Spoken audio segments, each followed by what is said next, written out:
Menyikapi berita di mana dikabarkan ada seorang PMI meninggal dunia setelah mendapatkan vaksin dosis yang kedua, KJRI Hong Kong menghimbau agar setiap PMI tetap tenang dan tidak terpengaruh berbagai pemberitaan di media. Assalamualaikum warahmatullahi wabarakatuh. Halo sahabat dunia BNI, welcome back to my channel.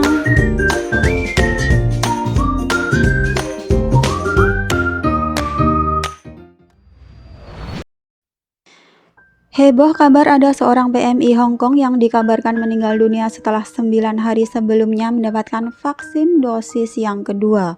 Mengenai penyebab pastinya masih dalam pemeriksaan. Sementara untuk Taiwan, hari ini kasus COVID-19 baru bertambah sebanyak 723 kasus. Otoritas Kesehatan atau DH Hong Kong pada hari Jumat 21 Mei 2021 mengatakan mereka sedang menyelidiki kematian seorang pekerja rumah tangga asing asal Indonesia setelah beberapa hari mendapatkan dosis kedua dari suntikan vaksin BioNTech. Meski mereka berpikir kematian tersebut tidak disebabkan vaksinasi, tapi kasus itu dilimpahkan ke komite ahli untuk penilaian kausalitasnya. Dilansir The Standard, Departemen Kesehatan mengatakan perempuan berusia 44 tahun tersebut meninggal 9 hari setelah menerima suntikan vaksin. Dia dirawat di Rumah Sakit Kwong Wah pagi ini setelah jatuh pingsan di rumah majikannya sebelum kemudian dinyatakan meninggal dunia. Jadi pihak DH itu mengatakan teman-teman kalau tidak ada catatan ya BRT tersebut mengeluh merasa tidak enak badan selama observasi di pusat vaksinasi komunitas dan juga tidak ada bukti klinis yang menunjukkan hubungan antara kematian dengan vaksinasi COVID-19. Meski begitu, kasus tersebut akan diserahkan ke Komite Ahli Penilaian Kejadian Klinis Pasca Vaksinasi COVID-19 untuk penilaian kausalitas.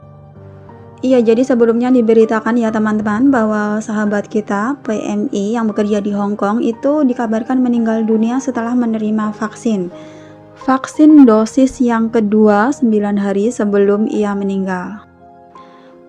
Lalu infonya mbaknya ini atau almarhumah berasal dari Blitar ya, yang berusia 44 tahun.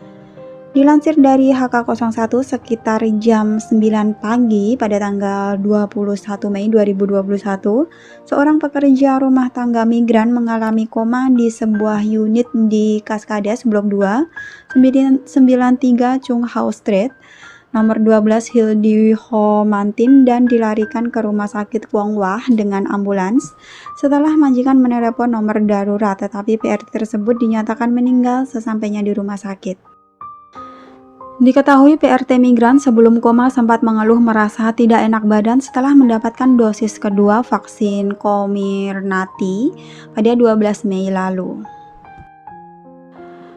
KJRI Hong Kong menyikapi pemberitaan atau kabar meninggalnya PMI pada tanggal 21 Mei 2021 di berbagai media setempat. Disampaikan informasi sebagai berikut. Yang pertama, KJRI Hong Kong telah melakukan koordinasi intensif dengan Labor Department Hong Kong dan juga Center for Health Protection Hong Kong. Terus yang kedua, pemeriksaan menyeluruh sedang dilakukan oleh otoritas pemerintah Hong Kong untuk memastikan penyebab dari kematian PMI yang dimaksud. Yang ketiga, KJRI Hong Kong menghimbau agar setiap PMI tetap tenang dan tidak terpengaruh berbagai pemberitaan di media. Saya pribadi berharap semoga penyebab dari kematian almarhumah ini bukan karena vaksin ya teman-teman. Dan ya, hidup dan mati orang itu adalah merupakan rahasia ilahi ya. Memang tidak semua orang bisa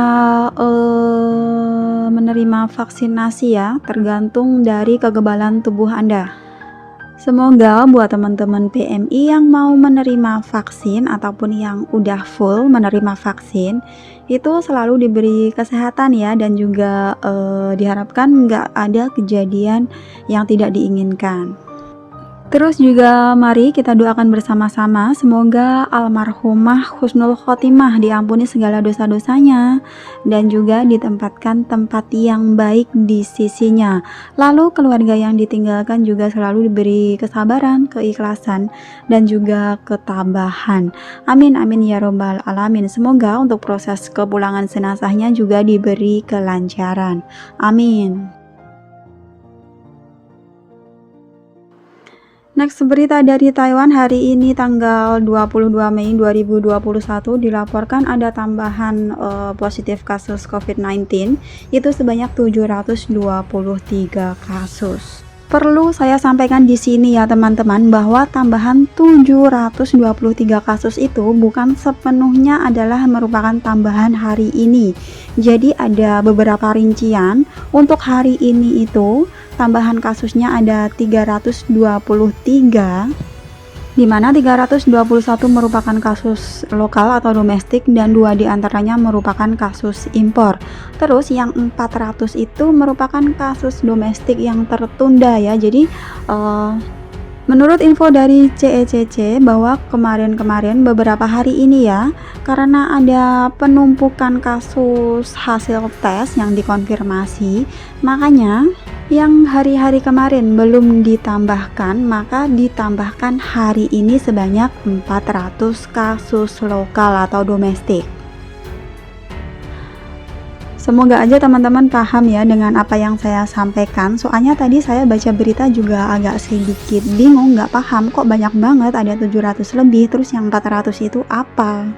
Kalau belum paham teman-teman bisa lihat di tabel ini. Jadi pada tanggal 16 Mei kemarin itu diinfokan ada 206 tambahan kasus domestik ya. Padahal sebenarnya waktu itu ada 245 kasus.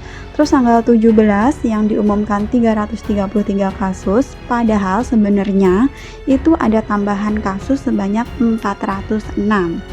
Dan selanjutnya sampai kemarin tanggal 21 yang seharusnya yang diinfokan oleh CECC itu 312, sebenarnya ada 349 kasus. Jadi 400 kasus itu merupakan kasus yang tertunda yang kemarin belum ditambahkan, hari ini ditambahkan. Kasus terbanyak di Taiwan itu masih sama di wilayah Taipei dan juga Xinpei dari klaster Wanhua dan juga di Banqiao. So buat teman-teman PMI di Taiwan ya terutama dan juga dimanapun itu bekerja, tetap menjaga diri Anda baik-baik. Semoga kita semua selalu diberikan kesehatan dan dihindarkan dari COVID-19 ini. Amin amin ya robbal alamin. Ciao guys. Thanks for watching and see you next video. Wassalamualaikum warahmatullahi wabarakatuh.